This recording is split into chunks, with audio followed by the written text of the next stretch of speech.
Welcome to Everything Life and Real Estate. Let's get started with our hosts, Linda McKissack and Dana Gentry. All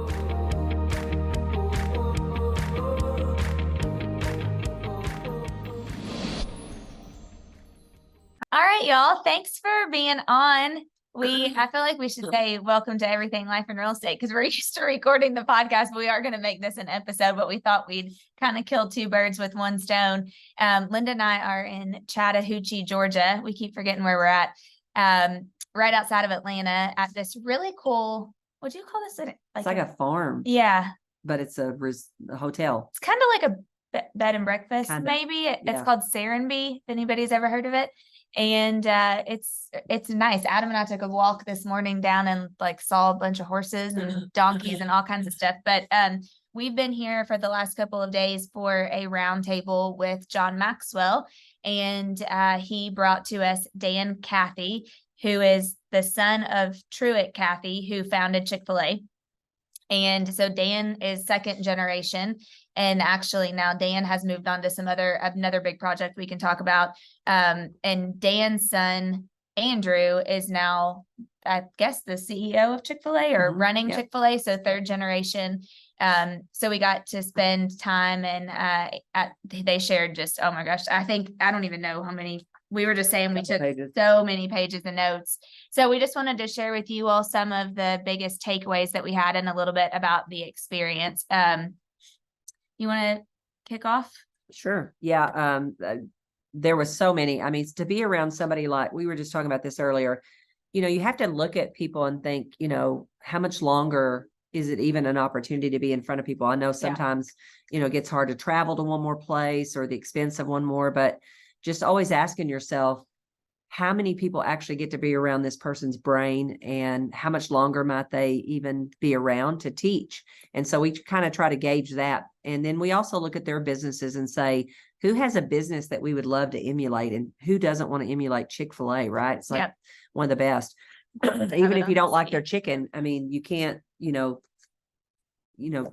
deny the fact that their service is phenomenal and they can hire great people and things like that. So my very first thing that I took away was, how they say my pleasure?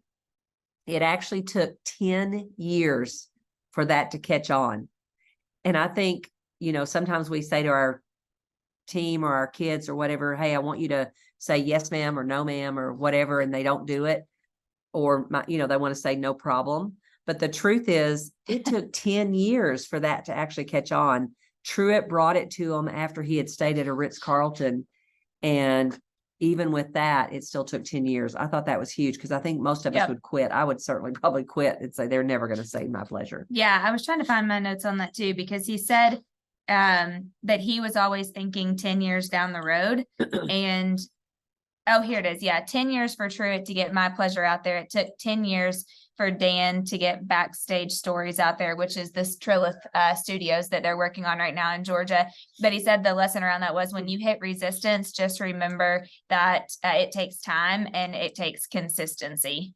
And he said that Truett was just always so consistent with the my pleasure, and that was one of the biggest things. Well, I think sometimes I think we think of this a lot of times about Gary and different leaders. They actually, I've always said, when you go sit in front of Gary at the masterminds, the message pretty much is the same. He might change it up a little bit. And I think some people get bored with that. But I think the question we need to ask is if I've heard that so many times and it's such a truth that this leader is committed to it, then where is it showing up in my life? Instead of, I remember going when the 6 personal perspectives used to be in the front of every class that Gary ever taught. I would hear people say, oh my God, not the 6 personal perspectives again, and instead I think what we have to say is, I don't think there's a lot of new truths. Yeah. There are truths that are going to be true hundreds of years back and hundreds of years forward. And so I think when you find those, and I told Dana, I like to try to find the common themes between leaders. If they're telling me the same thing and they're all successful, that's probably something I'm going to have to figure out or understand. We should share. Okay. So we were talking about this yesterday. And we were kind of pointing out because I know Linda always looks for that. Like, what does John Maxwell do that Dan Cathy does, that Gary Keller does, Dan like Sullivan that does. Dan Sullivan does? And a couple of the things that we noticed yesterday, let's see, what two are we talking about? Oh, well, one, we were talking about one thing that they all have in common that they do is they like John would say, walk slowly through the halls, but like they, what would you say? Like how he brought in each of those guys. Like, here's an example. We were walking around touring the place, and Dan Cathy would literally stop when he would see people walk by, and he would say, hold on, guys, come over here, introduce yourself. This is so-and-so and so-and-so. They're working on this project. Tell them a little bit about what you're doing. Tell them a little bit about yourself.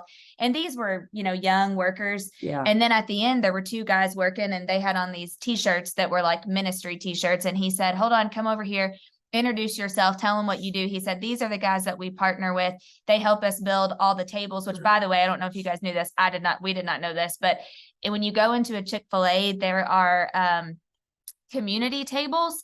And so he said, if you look for the community tables inside Chick-fil-A, there are these big kind of wooden tables. Well, these guys are the guys that make those tables, and they're all in recovery. They're all in a recovery program here in Georgia. And so Dan said, next time you're there, drop your napkin on purpose and get down on the ground and look up that under every community table is the guy who built its testimony and name that they've carved underneath the table. So I told Linda, I can't wait to go in Chick-fil-A and lay down on the ground and look and see what's underneath the tables. But he stopped those two guys, and one of them said, I'm 18 months sober, and I'm working here for the Cathys has changed my life. And so one of the things we talked about that they all have in common is they really like edify everybody around them, no matter what their like role is or level is, or they take the time to stop, they edify them, like they let them share their story, appreciate them, highlight them. Yeah. I mean, in front of everybody, which is so great. And there was one other thing they did. Do you remember what it was that we were saying, him and John? Oh, I know what it was. They have great people around them all the time. Like when you are in John's world, and then we noticed this about Dan Cathy yesterday, every single person that was around them or that was on their staff, I mean, they all were just so articulate, so well-mannered, so grateful, so like smart, just very like with everything. And we were like, golly, they all have the best. Every person that's around them is just like the best. They were all there to make sure that we had the best time. Yeah. It was really good. Another takeaway that I know we both had, which was probably one of my greatest ones, was he talked about the second mile. And this was huge. A lot of people in the room loved this. He said a lot of times, and this is biblical. And I was trying to find if I wrote down the Bible verse, and I can't find it. I'll have to find it. It was somewhere in Matthew, I think, but he was, did you see if you had that? He said, there's not a lot of competition in the second mile. And he said that a lot of times we're just trying to get in that first mile, and then we stop and we don't push past to go the second mile. And he said the unforgettables are in the second mile. And I thought that was huge. And so he even gave little examples with Chick-fil-A, like when they started with fake flowers in the vases on every table. Well, the second mile is they have fresh flowers in the vases on every table now. The first mile, old example, was they used to pass out those salt and pepper packets, or whatever. The second mile, unforgettable now, is someone walks around and says, would you like fresh cracked pepper? Yeah. And I wrote down that's Matthew 5 verse 41, but I don't know if that's correct or not. I couldn't hear him completely, but I think it's somewhere in Matthew 5 verse 41 that he took that biblically. He said, don't wait for something to be 100%. Yes. He said that a lot of people wait on that last 10% forever, meaning you might get your business, or you might hit a goal, or you might get to whatever he said, get to 85, 90% and then figure out how you can go the second mile. Yeah. A lot of people won't even start the second mile till they feel like they're 100% on the first, which means they never start the second mile. And he said, the minute it's 70 or whatever percent, go ahead and do the second mile. Yeah, I love that. He also talked about the second mile was the respectful language. Like instead of, do you want a refill? It was, may I refill your beverage? Instead of saying thank you or no problem, it was my pleasure. And so he said, you can also go the second mile with respect in your vocabulary, your attitude, your demeanor. And I don't know if you guys feel like this, but I looked at Adam and said, I feel like we've lost this in our society today so much. And it's just bringing it back. He said second mile behaviors, those leaders are conductors, meaning like they're always composing and they're he had like a little wand thing or conductors, whatever that's called, stick, or I don't know. And they were, and he Conductor said, stick. yeah. And he said, when you are doing a second mile behavior, like you're always looking ahead, you're always conducting, and it could even be little things. But I just thought, gosh, that's so true. I really loved there's not a lot of competition in the second mile. Yeah, so true. And I think something as simple as the vocabulary. Yeah. Most people think it's got to be something big, like a rock star type thing. Yeah. But just the simple things. I also noticed they kind of went back in history and looked for things that used to be that are no longer. I wrote that down too, to kind of go back and think about history. One of my favorites that he said was, Chick-Fil-A is a leadership development company disguised as a restaurant. I loved that. Yeah. And you made a point about what you had just read about students from Chick-fil-A. Oh, yeah. I don't know if you guys knew this or not, but one of the questions I asked him was, when colleges are looking at applications for students now, when they see Chick-fil-A on their resume, that it's like a bonus. They're like bonusing points, or, whatever it is that colleges look at when they look at applications. And so I asked him if that was something that was like, how did that make him feel? And also, was it something that was ever part of his vision? And he said, no, that's a natural consequence of them, a natural positive consequence of them just living out who they are. And he said they used to look to Procter and Gamble. Like Procter and Gamble used to be the one that when colleges saw someone had worked at Procter and Gamble, they were like, okay, wow, this is a great, they've got some great experience. And now that's Chick-fil-A. And I just thought that part was really cool. He said with that too, that no matter what role you're in, your role is incredibly important in society today, no matter what you do. And just remembering that always. I thought that was a really good one too. Yeah. My next one I wrote down was the importance of white space. I think we keep getting this same message. And I think we were talking about Sundays, downtime on Sundays. Because they're closed on Sunday. Yeah. But I think mainly just we don't give ourselves that white space. We just run, and the real creativity and the real ideas come when we give ourselves some white space. So I wrote that down, that where is the white space? Yep. Let's find it on our calendar. Let's make sure we have it blocked in, and then how do we want to spend it? Yeah. I think that was because he was saying that his dad always worked. They were always doing something on Sundays. I can't remember that story, but his dad's mom worked at a restaurant or something. And so his dad would have to do dishes on Sunday afternoon because his mom ran the restaurant. And he always said, I don't want my restaurant to be open on Sunday. On Sunday. Yeah. Yep. And then he has like some Sabbath things in there too. Another thing, I don't know if you had this on your list, but he talked about great leaders take advantage of unexpected opportunities. And he said great founders do this too. He said Truett, his dad, was great at looking at unexpected opportunities and then figuring out a way to take advantage of those.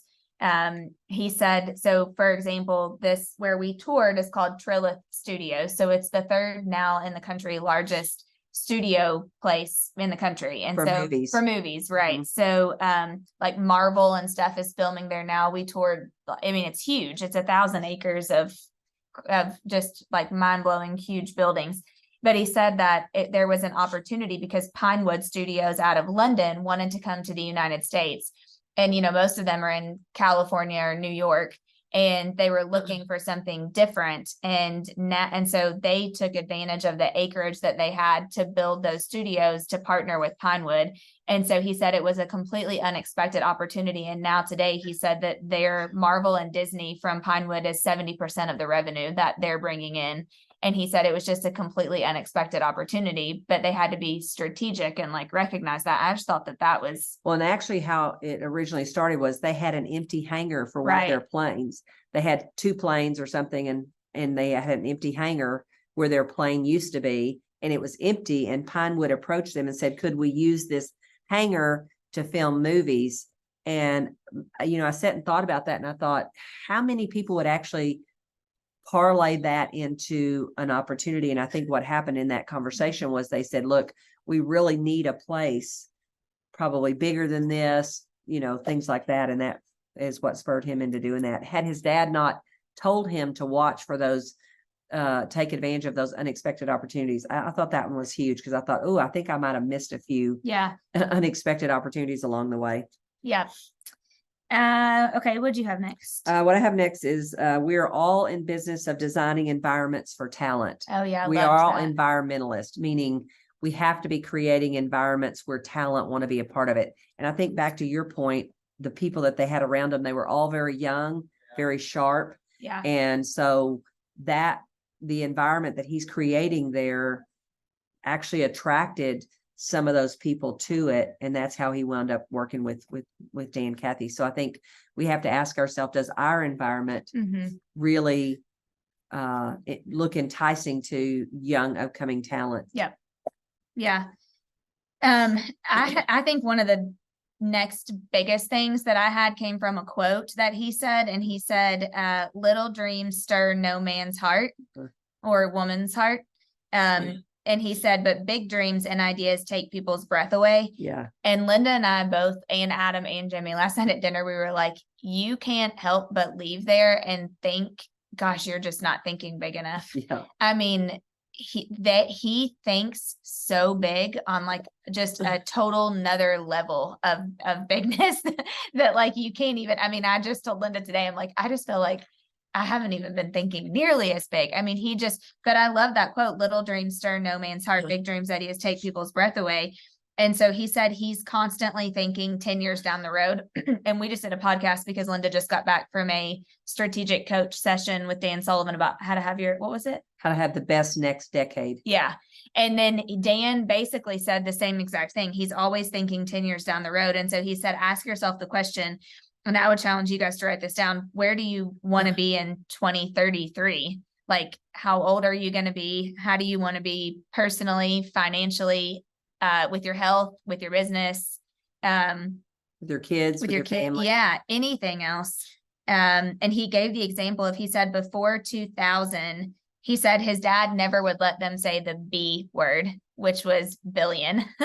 And so he said that he said that they weren't allowed to say the B word. And so he said before the year 2000, they started really thinking about how they could be $1 billion business. And one thing I loved that they did was he said that they took inspiration trips to help them think bigger. Yeah. So they would go tour these bigger places that were doing $1 billion. Yes. And they would see like what their systems were, how they operated, even down to like what their facility looked like did they have desks? Did they not have desks? Like what did everything look like? And because he said somebody is already doing it, they're out there. So what could your tomorrow look like today if you were thinking that somebody else is already doing what I want to do? I just have to go find them and figure it out. Yeah. And one of the things that he said was just, being like, he would even go to like places that had nothing to do with his kind of business. Like he would go South by Southwest in Austin, Sundance, don't limit it to just ideas that are in your field or whatever. Find where the inspiration, he said, find where people who are influencing are sharing big ideas. Yeah. Yeah. Love that. Let's see. There was one. Okay. We talked about that one. Oh, one that I love, and I'd heard this before, and I always say it too, that I always say 4 of the most important decisions you'll ever make is who's your mate, who's your master. Yes, I heard that too. And what's your mission? And then I always like to add, and who do you determine wealth for? Because if you determine wealth for somebody who doesn't help you get those things, and that doesn't do you any good. Those were the 3 M's that he said everybody needs to be thinking about. Who's your master? Who's your mate? What's your mission? Yeah. And then Linda always adds, who do you determine wealth for? Those were great ones to write down. Because I think the reason I added who you determine wealth for, sometimes we do that without any thought at all, not thinking it matters. Matter of fact, I was just talking to a recruit, and she was complaining, she's at another company, and she was complaining about her sales manager. And she said, I really don't need a sales manager. And after she finished, I said, you're absolutely right. You don't necessarily need a sales manager, but everybody needs leaders. Yeah. And because leaders should inspire you to think bigger. Leaders should help you see your potential. Leaders should open opportunities for you to do bigger things, right? And so in her mind, she'd already just said, well, I don't even need that in my life. And I think that's kind of sad, because that means we don't need anybody. And I think we all need somebody to help us succeed. Yeah. Love that. People were asking him, like, how does Dan Cathy get so inspired to think so much bigger? And what does it look like for people that are around him? And he talked about, I think it was Morehead College. He talked about the 5 wells of a Morehead man. Oh, I wondered who that was. Who's the Morehead man? I don't know. Adam told me it was from a college. I think it must be. And I was like, Morehead, Kentucky. And he's like, I doubt it. So I'm not sure. We'll have to look that one up. But he said the 5 wells of a Morehead man. And I thought these were so good. He said, number 1 is they're well read. Uh-huh. Number 2 is they're well spoken. And he said that those first 2 go in that order because he said he believes in not opening your mouth without knowing. So well read and then well spoken. Number 3 was well dressed. Number 4 was well traveled. And number 5 was well balanced. And he said, actually, he felt like the most important that has been in his life for Dan was the well-traveled. He said that was the huge one because he said Dan always saw himself as a scout, and John loved that he used that word. Like John kept saying, like, you guys have to be thinking about how you can be a scout, meaning he said, like, he would always go and look at his competition. He would be in real time to see, Morehouse. Thanks, Mike Green. Morehouse College in Atlanta. Okay. I bet that's what it is. Okay. Yeah. That just shows you how fast we were trying to write down like every word that he was saying. Okay. Morehouse. That's it. Okay. Thanks, Mike. So he said that the well-traveled one was huge because he was always going around looking at his competition in real time, what's going on in the world out there. He said he would go to the most exciting business spaces and see what they were doing, like what was happening. And that was a big aha for Mike said, my pleasure. I love it. That was a big aha for me because even personally, I was thinking, gosh, sometimes I get so stuck in the day to day that like I haven't been out there scouting. Well, I love that. Speaking of the day to day, this is what I was going to add a while ago. There was a meeting where Dan Cathy said all they were doing was talking about the minutia. Yeah. And he kept saying the na stuff. The na stuff that we all hate. And so I was thinking about that. I thought, well, whether we're in a meeting and it's going on or we're doing it ourselves, he said the immediate thing to do was he just stood up and gave a big goal. Yeah. Because the minute you have to point your eyes to a big goal, you can't point down at the ground. You're out of the na stuff. Yeah. Yeah. So I thought you could even do that personally when you catch yourself in the na stuff. Yeah.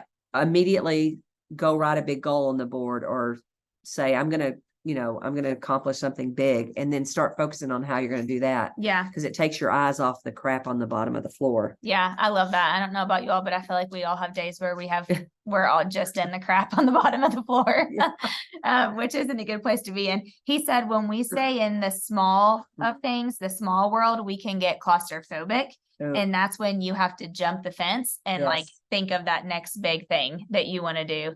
And that really resonated with me. I don't know if you guys have ever been in that space. When I think jump the fence also meant get out of your own environment. Totally. Go someplace else. You said this yesterday or the day before. You said, I really needed this. Yeah. I needed to come and be here and do this. And I think sometimes instead of getting out of our environment, we just stay there and realize what we say. If I don't feel very good, or it's kind of feels yucky, or I feel stuck, where could I go and just maybe be around another energy and another environment that might change my own energy in my own environment. Yeah. That's why I see some of you on here that I'm pushing to go to the summit in Charleston. That's why, because I know that if you can get in that environment, even if it's just for a day or 2 days, it's going to it just changes your mindset. It like whips you in a different thing. Another thing, this was, he said, we get in the na when we don't have any big ideas. That's why we can't get anything done. Like this was a political, he said, like in Washington right now and stuff, because so many people are like in the na stuff. This was also just not as much a business, but a personal one. He said, just remember, and this was somewhere biblically too, it takes healthy people to help the sick. So he said, if you're healthy right now, like that means God's calling you and he's already blessed you. So you need to go out and have the big ideas, because if you're a healthy person, like it's your responsibility to go help other people and to help people even. And I was like, man, that is so true. That's such a good one. Like even on the days that you don't feel like it, think about that.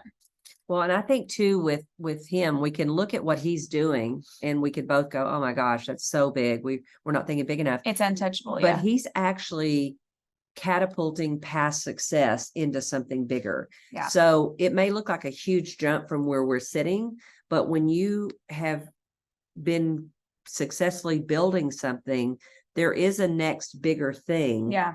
That from where you're sitting doesn't look as big as the rest of the world sees it. So I think it was easier for him to do something to the scale that he's doing it because of the success of Chick-fil-A. So I think we have to be careful and not say, well, gosh, there's no way I can go add light to the Hollywood scene, Yeah. right? Yeah. No, but there is a next thing that you could bring light to. That's a next natural step from your current success. Yeah. And I think that was the whole goal of the Trillith, is to bring light into the darkness of Hollywood. Yeah. And I think that's kind of cool because their thoughts were Hollywood is shaping the minds of our children and all of us with the movies that they make. So if we can, make sure that there is, some Christian beliefs and Christian people in that mix and add light to some of the darkness, maybe we can help in that area instead of just sit back and say, well, that's them and this is us. Well, that's okay. This is kind of a spiritual thing. So if you're not into that, you can think about it in a different way. But he said on a spiritual thing, he said, you have to sometimes check your personal preferences for the sake of having a relationship and being able to influence others. And I was like, man, that is so good, because he said sometimes Christians are bad about just going and hanging out with a bunch of other Christians. And he said, really, like, that's not what we were called here to do. Yeah. And John Maxwell said, they'll never know our God until they like us first. Mm-hmm. And so he said, like, that's why you have to go out and build relationships. And that's basically what Dan Cathy tries to do does do with the community of Chick-fil-A and now with the community of Trillith. And I was thinking, like, man, that's so good. Even if we looked at our offices like that, or our teams like that, or our businesses like that, there was just so many great nuggets around that. Okay. Did you have something next? Well, I wrote down something that I didn't even realize is a restaurant means a place of restoration. Oh yeah. I forgot about that. And I'd never really thought about,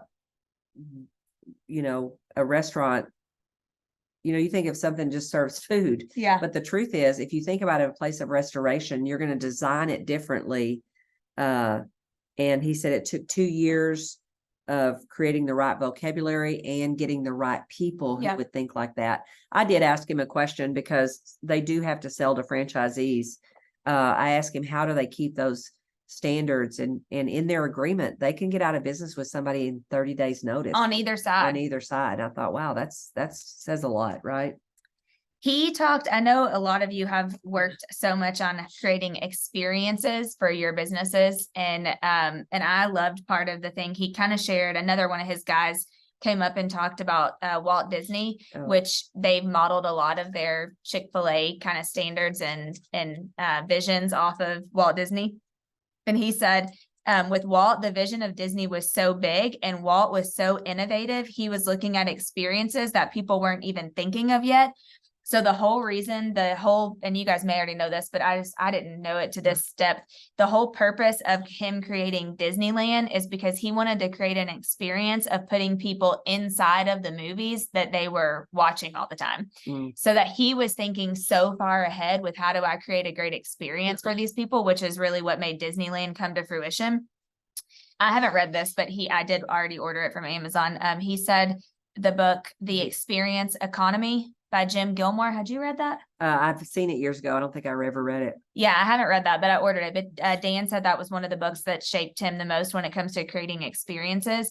But he gave the example of, he said there's a thing called a loyalty triangle. So if you draw a triangle at the bottom, you have like your first time triers. And then you have different levels in the middle, but at the very top, you have what he calls the zealous. Mm-hmm. And those are like your raving fans. And so he said that really you don't need to work your business or create experiences based off of the bottom level. You need to start at the top. Mm-hmm. And so he said, pay attention to the zealous, the ones that are the raving fans the very most, because they will trickle down to everybody else. And so he gave the example of Dan had the idea of doing backstage tours at Chick-fil-A. Uh-huh. And I thought this was so freaking smart. He said that they would go up to random customers and basically say, hey, have you ever been back? Like, have you ever seen the backstage of Chick-fil-A? And they would say no. And he would say, well, this is your lucky day. And so they would have them. What did he say? Crap, I forgot. He said, the stoves are hot, the knives are sharp. And the floors are slick. And the floors are slick. Yeah. And he said, repeat after me those three things, like the knives are sharp, the stoves are hot, and the floors are slick. And he said, after they would say that, they would say, okay, come put these gloves on and come on back. And he said he would give them like a tour of the back because he said it was a tweetable, TikTokable, whatever experience, big time. And then he said on the flip side of that, it also kept the kitchens clean. Yeah. Because he said that the staff, everybody was like, man, we don't ever know when he's going to bring people through. So it elevated the whole backstage, the back part of the staff. But then it also gave an experience to the people and made them raving fans. So he said, write down the question, what's an experience that we could design for our business? Well, and it also gave accolades to that chef. I mean, they're in the back side of the restaurant. They never get recognized or anything else. So it kind of gave them a little bit of notoriety also. Yeah. I thought that was really cool. So cool. I know it left me thinking. He also said on the raving fans, you don't have to, it doesn't have to be free.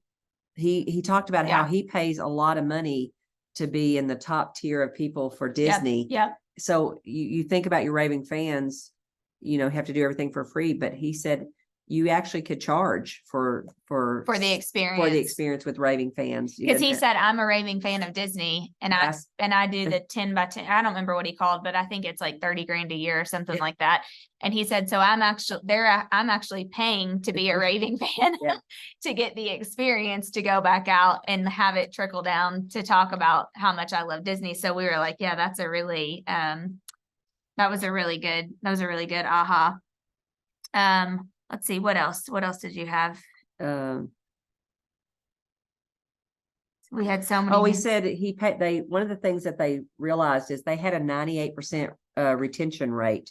Yeah. So when they realized that, then that meant they could pour more money and time back into their people because they stay. Whereas a lot of times, he said at restaurants, people don't want to pour into their people because they're like out the back door. Yeah. So I thought, wow, I don't even know if we would have ever figured out what is something that we're doing extremely well that we could pour more into instead of trying to find something new to do.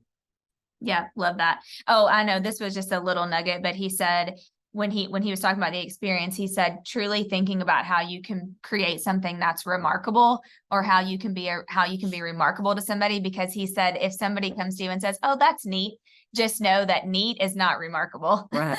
Yeah. And so he said, like, how could you constantly be thinking, which we would all probably know that as like the good to great. Yeah. Which I love what he said, Chick-fil-A is where good meets gracious instead of great, which I thought was really, really good. The thing he said too is chicken is just chicken. Yeah. So how we knew that how we serve people was going to be the differentiator. Yeah.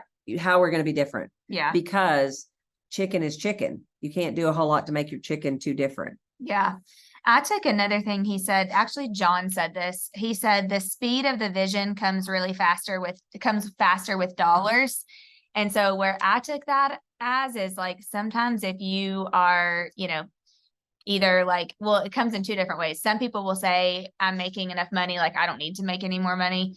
And then other people would say like, no, I want to make a lot more money. But I just love that he said the speed of the vision comes faster with dollars. What that told me is like, that's sometimes on the days, maybe if you're like, gosh, why am I doing all this? Like really thinking about the more dollars that you have, the faster you can get to your vision, or the faster you can get somewhere. Like you can get there with grit, but you can get there faster with you. You're going to get there with or without it if you have the grit, but the money just makes it go faster. And I was like, man, that's really, really good to think about. He said, it's the vision first. It's not even a skill. Like you have to start with the vision and the intentionality. He was so intentional too. We didn't even talk about that. He would take us on these tours around Truett, and like he showed us the dirt where they were getting ready to plant these like raised flower beds. And he said just yesterday, this is Dan Cathy, by the way, I was just out here walking and I saw that the dirt was all flat. And I went to the landscape guys and said, did you know that if you want to have these flowers that are going to, you know, bloom and be these huge things like we want an experience when they come in. You have to have a foot of raised dirt under on top of the Georgia red clay, and it has to be this and this and this. And he said, so I had them rip out and redo all of the like beds before they were going to put them in. And then he walked us over and he said, and like these cobblestones, we had these cobblestones put in on the road, but now I've realized that it's women who wear heels can't walk on them, or people can't ride their scooters on them. So like, we're not doing these cobblestones in the next phase. Like he was so intentional. Oh my gosh, with every little thing about the community. But you could tell that he had such passion around it. And so I was thinking, like, when you're really passionate about something, you want to be intentional. Like, you notice every little thing. Well, and I think too, when you think about who he's trying to appeal to, those people are looking for a way for it to only be about the money for Dan Cathy. Yeah. Because in their mind, that's what it is. So if you're going to put organic beds, which he did, yeah, he needed that to be proof to them that they were going to have the kind of community that was important to them, that spurred their creativity. Yeah. So even the little thing, like if he had not used organic stuff, if he had not made it beautiful, aesthetic to the eye, somebody could look up and lose trust in what the whole community was about. That's what I got out of it, was that's a little thing, but it's those little things that add up to whether that community is going to trust he's in it for the right reasons or he's in it for the wrong reasons. Yeah, we asked him in the community where we asked one of his worker guys that was there. We asked him, like, in this whole Trillith community, they're building houses, people live there. I mean, it's a whole community, and we couldn't believe why there wasn't a Chick-Fil-A inside of there, of all the places. Yeah. You know, there's restaurants everywhere, and we were like, why is there not a Chick-fil-A? And Austin, the guy that works for Dan, said because Dan doesn't want it to seem like that self-serving. This is self-serving for them, for Chick-fil-A. So he's not going to put one here. And we were like, gosh, that's so smart. So good. So good. Yeah. Probably one of the last things, gosh, there's so much more, but one of the last things I had came from John, and he said, just don't forget, like, no matter how inspired you can be when you come to these things, or when you listen to stuff like this, or you're learning this, he said, just remember that everything has to be applied. And so you have to actually take the time to go back and look through your stuff. He said, reflect immediately when your thoughts are fresh. So I can't wait to do that on our 5-hour drive home today, because I want to really go through and reflect on this stuff. I know you'll probably do it on the plane. But he said, just remember, like, everything has to be applied. You can't just be inspired with stuff. Mm-hmm. Yeah, it was fantastic. Any last thing, Linda, that you had? No, I think one of the things that he said was, that I picked up on was look for things that are lost. So many of us grew up with grandparents or whatever that told us to be kind, be polite, have manners, and look for the things that are lost. I noticed this about Johnny Morris too. Johnny Morris, tell him who Johnny Morris owns Bass Pro and Cabela's. And I think Johnny Morris and Dan Cathy have a lot in common. They grew up probably very similar, probably going to church every Sunday, learning to have manners, like Dan Cathy. On every elevator, when a woman came in, he took off his hat, and he said, I try to teach other people, when a woman enters the room, take off your hat. Well, he said that one time he was with his dad, and he said, I think he said he was 12 years old, 11 or 12 years old. And he said that him and his dad were on an elevator, and a lady got on the elevator, and Dan said, I had a beanie on, like a toboggan. And he said, the elevator doors opened and she got off, but we were still on. And he said, as soon as she stepped off and the doors closed, my dad looked at me and said, don't you know that when a woman enters the room, you should always take your hat off? And Dan said, I said, no, sir, I didn't know that, but now I do. And he said, and I've never, not done that since then. But that was just like little things like that were so great. Yeah. So I thought about it with Johnny Morris too, because when you go to Branson, Missouri, it's very old. You kind of feel like you're going back in time a little bit, and to some of it, to where it's all about families. They don't do a lot of gambling or alcohol or any of those things. There are some, but it's not the focal point. Yeah. And what the focal point is, what can families and extended families do? So I thought it was kind of interesting. I feel like both of these guys have gone back in time and looked for what we've lost. I think he said we've lost simility. I can't I remember. don't remember what the word was, but he said we've lost humility. So I think thinking about that, instead of just being okay that we don't do it anymore, how do we go back and bring some of those things back into our organization? And realize, because I remember as a kid growing up, my dad would slap you across the face if you didn't say, yes, ma'am, Yeah. no, ma'am, no, sir, yes, sir. I mean, really, you felt that obligation to be respectful of your elders, right? What do you always say? You've said this before, like the guardrails get a little bit widened. Yeah, our boundaries just keep going out farther and farther. Uh-huh. And, we're in such a me society right now that we got to figure out how to get back to we. Yeah. I mean, all the kids today seem like they're growing up thinking, me and selfies and what do I want and all that stuff. And so how do we get some of that back that we've lost? And I think Dan Cathy's doing it. I think also Johnny Morris is doing it too. Yeah. And I think we're all a little bit hungry for that. Yeah, he did say that. I had that in my notes that we have to have, like, we have to go from a me community to a we community, but with the boundaries and the guardrails that are, how they used to be, kind of like we've just gotten so far away from that it's like the new normal. And that was one of the things I loved and respect the most about him is how they have, they live that out. They don't care. I mean, kind of Linda brought this up yesterday, kind of like Hobby Lobby, they don't care that they're not open on Sundays, and they've had a lot going on around it, and they've pushed through it, but it's what they believe in and it's their beliefs, and they're not gonna sway from it. So it felt good to see bigger people doing that and living that out, and knowing that if they can do it, we can do it too. Yeah, I think he said affirm your role in society, and I think that's what he means. Yeah, whatever your role is, stand with it. Don't back down off of it, even if you feel the pressure to back down off of it. Yeah, love it. Be sure to subscribe for more business strategies and tactics to inspire you to live an abundant real estate life. Don't forget to rate and review so we can bring you the best content. Find this and other valuable information at everythinglifeandrealestate.com.